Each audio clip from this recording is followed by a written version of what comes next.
Morning all of you. Last lecture में अपन लोगों ने पढ़ा था कि जो न्यूक्लियर रिएक्शंस जो है वो कैसे होती है, किस तरीके से न्यूक्लियर रिएक्शंस को अपन ने सीखा था लास्ट लेक्चर के अंदर। और लास्ट में जाते जाते मैंने आपको पिछले लेक्चर में ये समझाया था कि न्यूक्लियर रिएक्शंस जो है वो दो तरह की होती हैं। मैंने यहां पर लिख दिया है न्यूक्लियर रिएक्शन के types. Nuclear reaction have two types, first nuclear fission reaction and second nuclear fusion reaction. तो अपन सबसे पहले बात करते हैं न्यूक्लियर फिजन रिएक्शन के बारे में। तो अपनी पहली रिएक्शन जो है वो है न्यूक्लियर फिजन रिएक्शन।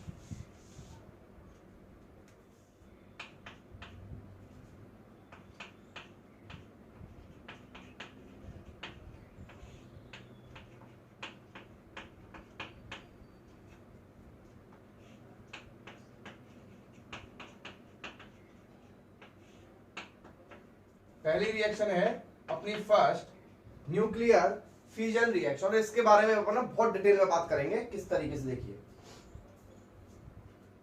सबसे पहले अपन बात करें कि नाम से ही इसमें आपको पता लग रहा होगा कि फ्यूजन मींस होता है ब्रेक होना। फ्यूजन मींस होता है ब्रेक होना। अब ब्रेक कौन होता है?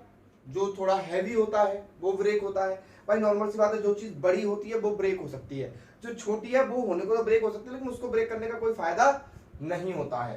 क्लियर? तो जो हैवी न्यूक्लियस होते हैं,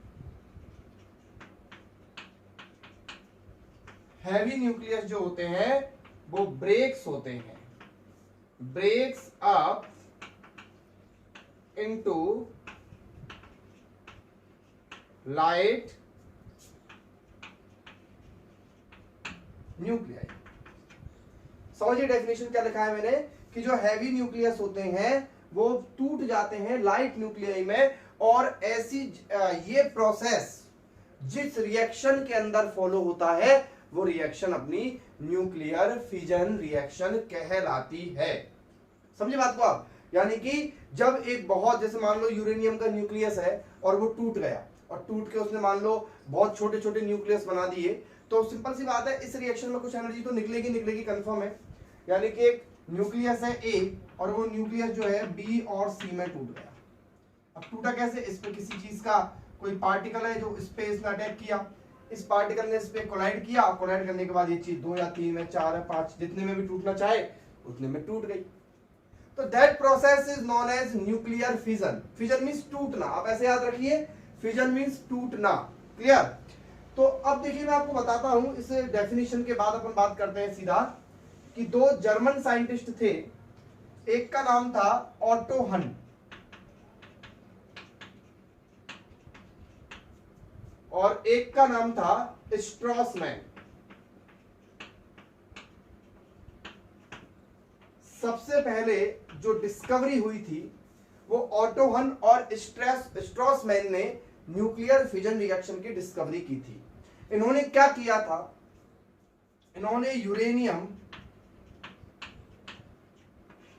का एटम लिया था। यूरेनियम का जो नॉर्मल एटम है वो 3 आइसोटोप्स के अंदर पाया जाता है। पहला है 92 यूरेनियम 235, दूसरा 92 यूरेनियम 236 और तीसरा 92 यूरेनियम 238। क्लियर? इसमें से मैं आपको बता दूं कि सबसे ज्यादा जो अनस्टेबल होता है वो होता है यूरेनियम 236। सबसे ज्यादा अनस्टेबल होता है और सबसे ज्यादा स्टेबिलिटी गेन करने वाला होता है 235 और 238। क्लियर? तो 3 आइसोटोप्स होते हैं यूरेनियम के। तो ऑटो हन और स्ट्रॉसमैन ने इस यूरेनियम के न्यूक्लियस को लिया और इस यूरेनियम के न्यूक्लियस को लेके इस पे एक एनर्जेटिक लाइट न्यूट्रॉन, किसकी? न्यूट्रॉन की बॉम्बार्डिंग इन्होंने इस पर करवाई। कैसे करवाई समझते हैं। देखिए, इन्होंने क्या किया, एक रिएक्शन करवाई और उस रिएक्शन में क्या किया, 92, यहां लिख देता हूं मैं, 92 यूरेनियम 235 लिया और इस पे अटैक करवाया गया, कोलाइड करवाया गया 0 and 1 यानी कि न्यूट्रॉन का। तो क्या हुआ रिएक्शन में क्या हुआ कि इससे 92 यूरेनियम, ये बहुत कम किताबों में मिलती है रिएक्शन, आप समझ लीजिए ध्यान से। 92 यूरेनियम 235 का जो न्यूक्लियस था यूरेनियम का, इस पे जब न्यूट्रॉन का अटैक करवाया गया तो इस यूरेनियम 235 ने इस न्यूट्रॉन को एब्जॉर्ब कर लिया। एब्जॉर्ब कर लिया तो आप रिएक्शन करना सीख ही गए हैं, तो कैसे करेंगे? 92 प्लस 0 92, और 92 पे वापस कौन आ जाता है? यूरेनियम। और 235 प्लस 1 236। अब आपको पता है कि अभी मैंने आपको थोड़ी देर पहले बताया है कि यूरेनियम 235 जो है वो अनस्टेबल न्यूक्लियस है। अनस्टेबल न्यूक्लियस है तो ये तुरंत ब्रेक हो जाएगा, और जब ये ब्रेक हुआ तो यहां पर बना एक तो बेरियम, एक बना क्रिप्टॉन, एक बना बेरियम, एक बना क्रिप्टॉन। क्रिप्टॉन का एटॉमिक नंबर 36 होता है, बेरियम का 56 होता है। क्लियर? ये होता है आपका बेरियम का होता है 141, इसका मास नंबर होता है, और क्रिप्टॉन का होता है 92। इस तरीके से रिएक्शन हुई। अब देखिए इसको अपन बैलेंस करते हैं साथ में, और क्या निकला इसमें से समझना ध्यान से। देखिए ये सिंपल सी बात है, मैंने आपको बताया न्यूक्लियन कंजर्व होते हैं, तो आप नीचे काउंट करिए, 6 और 6 12, 5 और 3 8, और एक 9, यानी 92 हो गया। इन दोनों का सम कितना हो रहा है? 92। ऊपर वाले का सम देखिए, 2 और 1 3 3, और ये हो रहा है 233, यानी कि आपके 3 कम पड़ रहे हैं। तो 3 कम पड़ रहे हैं तो मैं क्या कर रहा हूं, यहां पर 3 न्यूट्रॉन निकाल देता हूं। कितने न्यूट्रॉन? भाई प्रोटॉन में निकाल नहीं सकता। क्यों नहीं निकाल सकता? प्रोटॉन में इसलिए निकाल सकता है, प्रोटॉन में यहां भी एक आएगा 1H1, तो फिर ये वाला मामला गड़बड़ हो जाएगा। क्लियर? तो मैं क्या कर रहा हूं, 30N1 निकाल लेता हूं, प्लस ये सारे न्यूट्रॉन जो है वो कुछ एनर्जी लेकर निकलेंगे, और वो एनर्जी होगी Q वैल्यू। तो ये जो रिएक्शन मैंने लिखी है ये न्यूक्लियर फिजन रिएक्शन है यूरेनियम के एक हैवी न्यूक्लियस यूरेनियम 235 की। दोबारा समझिए, यूरेनियम 235 पर ये ऑटो हन और स्ट्रॉसमैन ने रिएक्शन करवाई थी। इस रिएक्शन में क्या हुआ था कि यूरेनियम 235 के न्यूक्लियस पर एक न्यूट्रॉन की बॉम्बार्डिंग करवाई गई, जिससे उसने न्यूट्रॉन को एब्जॉर्ब कर लिया, और एक अनस्टेबल न्यूक्लियस यूरेनियम 236 का उसने प्रोड्यूस किया, उसने बन गया ये। अब होता क्या है कि जब ये बना तो नॉर्मल सी बात है, दिस इज अनस्टेबल न्यूक्लियस। अब ये अनस्टेबल न्यूक्लियस है तो ये टूटेगा। अब जब ये टूटेगा तो 2 लाइट न्यूक्लियाई बनाएगा, और उस टाइम पे 2 लाइट न्यूक्लियाई बनाए थे, बेरियम एंड क्रिप्टॉन। अब आपके दिमाग में ये क्वेश्चन यहां पर ये बनेगा कि सर ये जो आप न्यूक्लियस यहां पर बने हैं बेरियम एंड क्रिप्टॉन, में लिख देता हूं, ये न्यूक्लियस बेरियम है और ये है क्रिप्टॉन।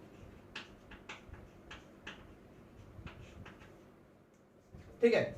अब यहां पर जो प्रोडक्ट के अंदर बेरियम और क्रिप्टॉन बने हैं, तो आपके दिमाग के अंदर एक क्वेश्चन आना भी चाहिए, अगर नहीं आ रहा है तो, कि सर क्या हमेशा बेरियम और क्रिप्टॉन ही बनेंगे या फिर कोई और न्यूक्लियस भी बन सकता है?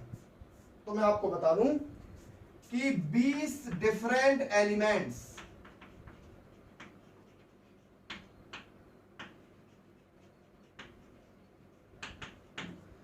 20 डिफरेंट एलिमेंट्स के 100 आइसोटोप्स यहां बन सकते हैं।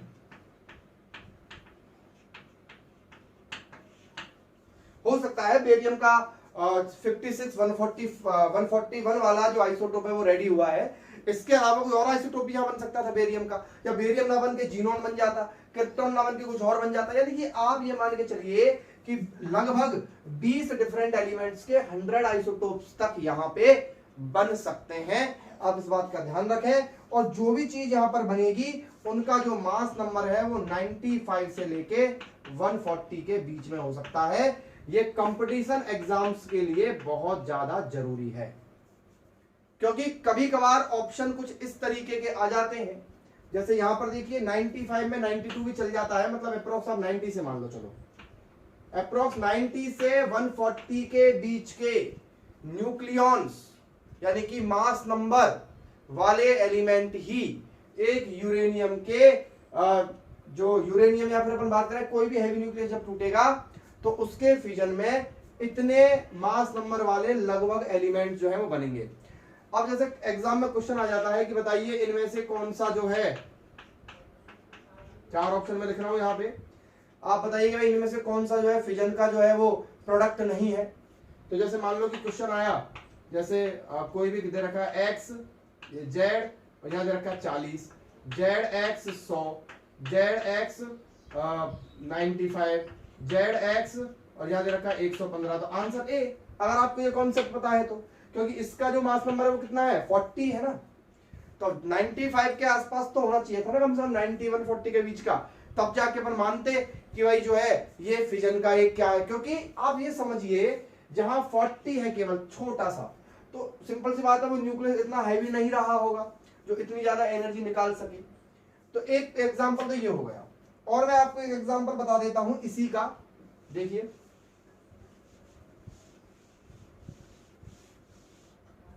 एक एग्जांपल है 92 यूरेनियम 235 प्लस 0 and 1। वापस क्या बनेगा,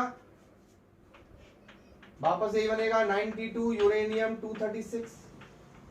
अब ये ब्रेक होगा, और ब्रेक होने पर एक बार जो बन रहा है वो बन रहा है एक तो जीनॉन 140 और नीचे आएगा 54, प्लस एक बन रहा है आपका स्ट्रोंटियम 38 और 94। अब इसको आप देखिए कितने न्यूट्रॉन निकलेंगे, आप निकालिए न्यूट्रॉन। देखिए ये मैं आपसे कह रहा हूं ना कि ये जरूरी हमेशा ये बनेंगे, एक रिएक्शन और लिख दी मैंने आपके सामने, क्लियर। तो आप देखिए 140 और ये 94 कितने, अच्छा ये तो टोटल लगे कितने हो रहे, 92 हो रहे। अब चेक कर लो, 8 और 4 12, 5 और 3 8 और 1 9। यहाँ देखो 4 9 और 4 13, 4 तो 2 कम पड़ रहे हैं, इनका सम आ रहा है 234। तो 2 कम पड़े तो कितने न्यूट्रॉन निकलेंगे यहाँ पर, 2 न्यूट्रॉन, साथ में क्यूब है। तो इस तरीके से जो है अपन यहाँ पे, अब आपको ऐसा नहीं कि आपको सर हम कैसे पहचानेंगे क्या बनेगा, तो ऐसा कोई क्वेश्चन आपके ना तो कभी किसी कंपटीशन एग्जाम के अंदर पूछा जाएगा ना आपके बोर्ड एग्जाम से पूछा जाएगा। आपको तो रिएक्शन दी जाएगी, आपको उसकी बाइंडिंग एनर्जी लेके आपको क्यू वैल्यू निकालनी होगी उसकी, क्लियर। या फिर जो भी क्वेश्चन पूछा जाएगा, बाकी का ऐसा कोई क्वेश्चन नहीं पूछा जाएगा कि आप इस रिएक्शन को जो है लिखिए अपने खुद से मन से, नहीं। या फिर अगर लिखने के लिए बोला जाएगा तो कोई हिंट आपको उसमें दी जाएगी, ठीक है। तो इसमें इस पे इतना जो है टेंशन लेने की जरूरत नहीं है कि सर हम कैसे पहचानेंगे। इसमें तो आप कह रहे हो 100 टाइप्स के आइसोटोप्स बन सकते हैं, तो आप क्या लिख पाओगे, तो कोई भी लिख पाएगा। 100 टाइप्स का आइसोटोप्स किसको अपने दिमाग में है, तो बस आपको जो सिखाया जा रहा है उसको सीखते जाइए आप।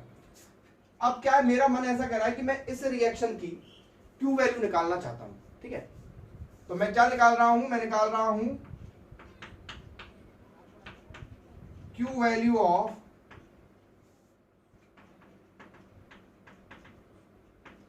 fission of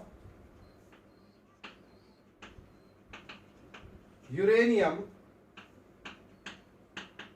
235। कैसे निकालेंगे आप देखिए क्यू वैल्यू के लिए। मैंने आपको लास्ट लेक्चर में जो है 1-2 क्वेश्चंस भी करवाए थे और बहुत अच्छी तरह से सिखाया था। Mass of 92 uranium 235 plus mass of 0 and 1, सही है। माइनस के बाद अब ले लेंगे mass of 56 barium 141 minus mass of 36 krypton 92, clear, minus 3 लगा दूं या 3, क्योंकि कितने न्यूट्रॉन है 3 मास ऑफ 0 and 1 और मल्टीप्लाई किससे कर दूंगा मैं लास्ट में, इसका यहां कर देता हूं मैं, यहाँ पीछे जगह नहीं बची है, 900 या फिर चलो बाद में कर देंगे इसको ना, 931.5 से मल्टीप्लाई करना है।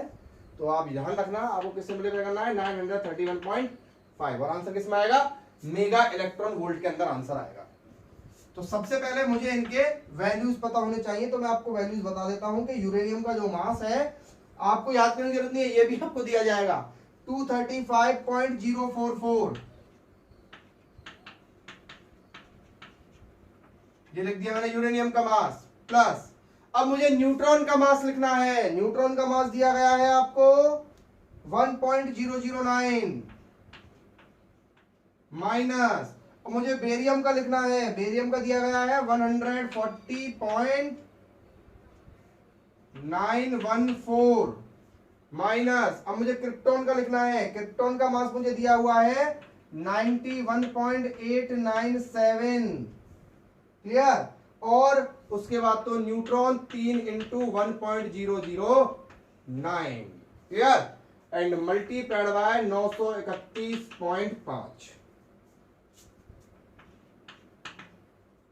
जब आप इसको सॉल्व करोगे, यहां पूरा इसको जब आप सॉल्व कर लोगे, तो सॉल्व करने पर जो आंसर आपके पास आएगा, वो आंसर आपके पास आएगा अप्रोक्स, ये तो आएगा 0.215 इसको सॉल्व करने पर, और इसका मल्टीप्लाई आप करोगे 931 से, तो ये आंसर अप्रोक्स मैं आपको बता रहा हूं कि 200 मेगा इलेक्ट्रॉन वोल्ट के आसपास आएगा। इसको जब सॉल्व करोगे तो ये मैं लिख देता हूं, ये अप्रोक्स आंसर मैंने लिखा है 200 मेगा इलेक्ट्रॉन वोल्ट। तो इसको सॉल्व करना तो नॉर्मली ये तो आपके हाथ में, ये तो चीज आपको सॉल्व करनी पड़ेगी। मैंने क्या किया है, यहाँ पर देखिए यूरेनियम का मास लिख दिया है, ये न्यूट्रॉन का मास लिख दिया है, ये बेरियम का मास लिख दिया है, ये क्रिप्टॉन का मास लिख दिया है, ये 3 लिख दिया है, और ये इसमें न्यूट्रॉन का मास लिख दिया है, और इसको मल्टीप्लाई कर दिया है 931.5 से, जिससे यहाँ पर जो Q वैल्यू जो इस पूरे को सॉल्व करने पर जो आया है वो 0.215 आया है, और इसका मल्टीप्लाई मैंने 931 से कर दिया है, जिससे ये 200 मेगा इलेक्ट्रॉन वोल्ट के आसपास जो है वो आंसर आ गया है। अब आप ये देखिए कि जब यूरेनियम का फिजन किया जाता है, अब आप एक बात समझ सकते हैं कि यूरेनियम का जो फिजन किया गया है वो एक एटम का है, केवल एक न्यूक्लियस का फिजन है, और एक न्यूक्लियस का जो फिजन है यूरेनियम का, वो कितनी एनर्जी रिलीज कर रहा है, 200 mega electron volt energy release कर रहा है। कितनी, 200 मेगा इलेक्ट्रॉन वोल्ट। किससे निकल रही है, बाय 1 एटम, या फिर अपन बोला 1 न्यूक्लियस।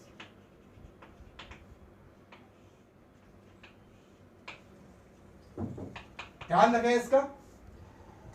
तो एक न्यूक्लियस कितनी एनर्जी रिलीज कर रहा है, 1 न्यूक्लियस एनर्जी रिलीज कर रहा है 200 मेगा इलेक्ट्रॉन वोल्ट। चलिए तो अपन एक क्या करते हैं, यहां पे इससे एक थोड़ा सा एक गेम खेलते हैं इस चीज को लेके। कैसे, देखिए आपको पता है एक न्यूक्लियस जितनी एनर्जी रिलीज कर रहा है, तो 1 ग्राम न्यूक्लियस में 1 ग्राम यूरेनियम के अंदर कितने न्यूक्लियस होंगे, तो आपको पता है कि 235 ग्राम यूरेनियम के अंदर कितने न्यूक्लियस होते हैं, 6.02 into 10 to the power 23 nucleus होते, नहीं होते, क्योंकि आपको पता है एवोगाद्रो नंबर के बराबर होते हैं, ये मैं आपको शुरू से समझाता आया हूं, क्लियर। किसी भी चीज के ग्राम एटॉमिक मास के अंदर उसमें 6.02 into 10 to the power 23 nucleus present होते हैं। तो 1 ग्राम के अंदर कितने हुए, 6.02 into 10 to the power 23 upon 235। इतने न्यूक्लियस जो हैं यूरेनियम के प्रेजेंट होंगे, ठीक है। तो टोटल एनर्जी की अगर मैं बात करूं, तो एनर्जी कितनी होगी, एक न्यूक्लियस कितनी दे रहा है, 200 मेगा इलेक्ट्रॉन वोल्ट। तो कितने न्यूक्लियस है आपके पास, तो 6.02 into 10 to the power 23 upon 235 into 200 mega electron volt. सोचिए 10 की पावर 23, अरे 235 का जब आप भाग दोगे तो कितना, ज्यादा से ज्यादा कितना, आप देखिए 10 की पावर 23 और ये 10 की पावर 25 तक जा रहा है, और जब मैं इसको सोल्व करता हूं तो अप्रोक्स 5 इंटू 10 की पावर 23 मेगा इलेक्ट्रॉन वोल्ट के आसपास इसका आंसर आएगा। मैं बात कर रहा हूं केवल 1 ग्राम यूरेनियम की। 1 ग्राम यूरेनियम कितनी एनर्जी दे रहा है, 5 इंटू 10 की पावर 23 मेगा इलेक्ट्रॉन वोल्ट एनर्जी दे रहा है। मैं अगर इसको एनर्जी को जूल में कन्वर्ट करना चाहूं, तो किलोवाट आवर में चेंज करना चाहूं, तो कैसे करूंगा देखना, मैं लिखूंगा इसको 5 इंटू 10 की पावर 23 मल्टीप्लाइड बाय 10 की power 6 multiplied by 1.6 into 10 to the power -19 upon, अब ये तो हो गया मेगा इलेक्ट्रॉन वोल्ट, ये तो जूल में हो गया। अब इसको इलेक्ट्रॉन वोल्ट में मुझे इसको कन्वर्ट करना है मुझे किसमें, किलोवाट आवर के अंदर। तो किलोवाट आवर में चेंज करने के लिए मैं मल्टीप्लाई डिवाइड दूंगा 3.6 इंटू 10 टू पावर 6 का। ये 10th क्लास में सीखा था अपन ने कि 1 किलोवाट आवर के अंदर कितने जूल होते हैं, 3.6 इंटू 10 की पावर 6 और ये यहां पर इसको जब अपन सॉल्व करेंगे तो ये अप्रोक्स आएगा 2 गुणा 10 की पावर 4 यूनिट।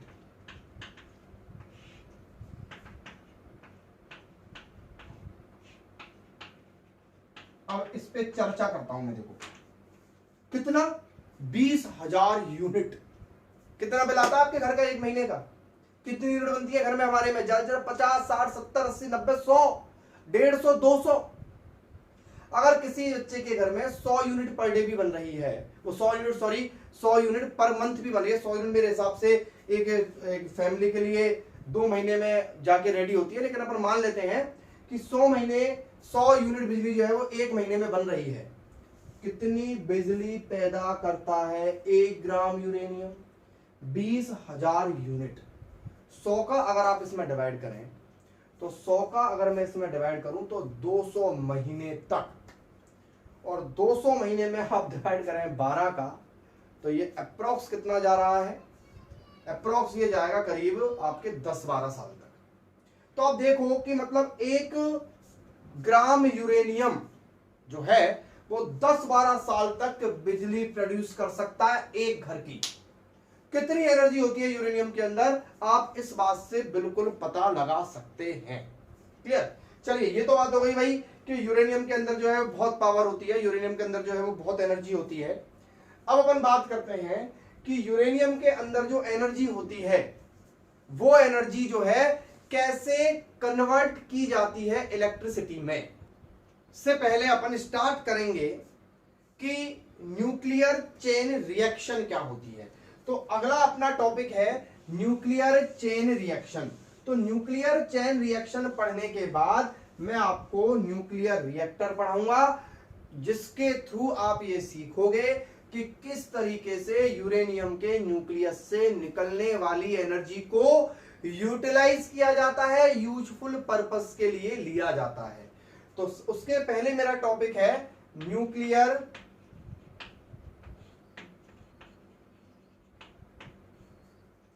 Chain reaction. एक डायग्राम मैं छोटा सा बना रहा हूं यहां पे, वो देखना एक बार थोड़ा सा, बहुत इन शॉर्ट आधा मिनट का डायग्राम है। ये आपके पास एक हैवी न्यूक्लियस है, ये एक हैवी न्यूक्लियस है। इस हैवी न्यूक्लियस पे आपने देखा था कि न्यूट्रॉन की बॉम्बार्डिंग आपने करवाई इस तरीके से, न्यूट्रॉन की बॉम्बार्डिंग करवाई। अब न्यूट्रॉन ने इसको तोड़ा, यहां पे इस तरीके से न्यूट्रॉन ने इसको तोड़ा था, इस तरीके से। तो न्यूट्रॉन ने तोड़ के तो लाइट न्यूक्लियाई यहां पर बनाई, और आपने देखा था कि साथ में कुछ न्यूट्रॉन भी बने थे, 3 न्यूट्रॉन बने थे। क्लियर? अब ये जो न्यूट्रॉन है यहां पर, ये न्यूट्रॉन फिर इसको तोड़ देगा, ये न्यूट्रॉन इसको तोड़ देगा। फिर मैं मान लेता हूं कि मान लो 2 न्यूक्लियस बनेंगे या 3 न्यूक्लियस बनेंगे या 4 न्यूक्लियस बनेंगे। कितने न्यूक्लियस बनेंगे? 4 न्यूक्लियस, जो इनसे छोटे होंगे। और इस तरीके से जो रिएक्शन से बढ़ती चलेगी। फिर यहाँ पर न्यूट्रॉन बनेंगे, फिर ये टूटेगा, फिर ये टूटेगा, फिर ये टूटेगा, फिर ये टूटेगा। तो यानी कि जो न्यूट्रॉन, जो particle, energetic particle nuclear reaction में प्रोड्यूस हो रहा है, वो फर्दर डिवीजन, फर्दर फिजन के काम आ रहा है। समझ गए? तो that reaction is known as nuclear chain reaction. तो क्या है कि फिजन की चेन बन गई। तो ये फिजन की जो चेन है ये कहलाती है न्यूक्लियर चेन रिएक्शन। अब ये ज्यादा इतना इंपॉर्टेंट नहीं है, क्योंकि न्यूक्लियर चेन रिएक्शन कितने टाइप की होती है ये बहुत जरूरी है। तो न्यूक्लियर चेन रिएक्शन जो है वो 2 तरह की होती है। नंबर 1 तो होती है controlled chain reaction,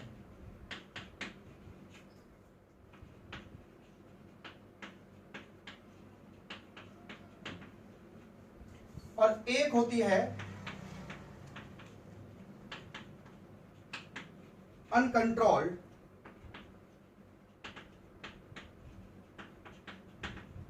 chain reaction.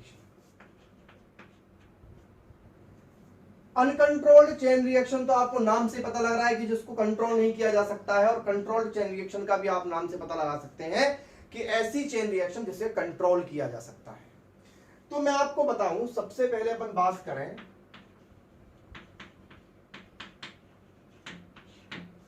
Controlled chain reaction की। देखिए, कंट्रोल चेन रिएक्शन में नॉर्मली अपन इमेजिन करते हैं क्या होता होगा। मान लो कि एक हैवी न्यूक्लियस टूटा, टूटने के बाद 3 न्यूक्लियस बने। अब 2 न्यूक्लियस बने और साथ में 3 न्यूट्रॉन बने। अब जो न्यूक्लियस 2 बने उनको कौन तोड़ेगा? वो जो 3 न्यूट्रॉन बने। अब एवरेज मान लो किसी भी फिजन में 2 या 3 एवरेज न्यूट्रॉन प्रोड्यूस हो रहे हैं और आउट ऑफ 2 और 3 neutrons only 1 neutron is participated in the further fission. कहने का मतलब ये है कि 3 न्यूट्रॉन बने और 3 न्यूट्रॉन में से एक न्यूट्रॉन जो है वो आगे के फिजन में पार्टिसिपेट कर रहा है। तो नॉर्मल आप समझने की कोशिश करना कि ये रिएक्शन कितनी स्लो होने वाली है, क्योंकि दो जो न्यूट्रॉन थे उनकी एनर्जी तो वहीं पे है ना, उनकी एनर्जी तो काम ही नहीं आई। तो नॉर्मल सी बात है उनकी जो एनर्जी काम नहीं आई उस एनर्जी को किसी यूजफुल पर्पस के लिए काम में लिया जा सकता है। समझ गए? क्योंकि अगर उनकी एनर्जी तोड़ देगी आगे वाले और न्यूक्लियस को तो उनकी एनर्जी हमारे काम नहीं आएगी। तो उनकी एनर्जी उस जिसके अंदर आप ये आर्टिफिशियल फिजन करवा रहे हैं उसके अंदर वो रिएक्शन उन न्यूट्रॉन्स की जो एनर्जी है वो रिलीज होनी चाहिए। तो वो रिएक्शन कंट्रोल होगी, उसको कंट्रोल किया जा सकता है। क्यों? क्योंकि फिजन जो है वो बहुत जल्दी उसमें नहीं आ रहा है। This reaction is very slow. और अगर दूसरी बात करें अनकंट्रोल्ड की, तो आउट ऑफ 2 और 3 neutrons are participated in the fission. तो उस रिएक्शन को कंट्रोल करना बहुत मुश्किल हो जाता है, क्योंकि उसमें जितने भी न्यूट्रॉन प्रोड्यूस होते हैं वो सारे के सारे न्यूट्रॉन जो हैं वो आगे फर्दर फिजन में काम आ जाते हैं। ठीक है, चलिए ठीक है। अब मैं आपको बताऊं कि कंट्रोल चेन रिएक्शन हमारे कितने काम की है, क्योंकि अगले लेक्चर में मैं आपको पढ़ाने वाला हूं न्यूक्लियर रिएक्टर।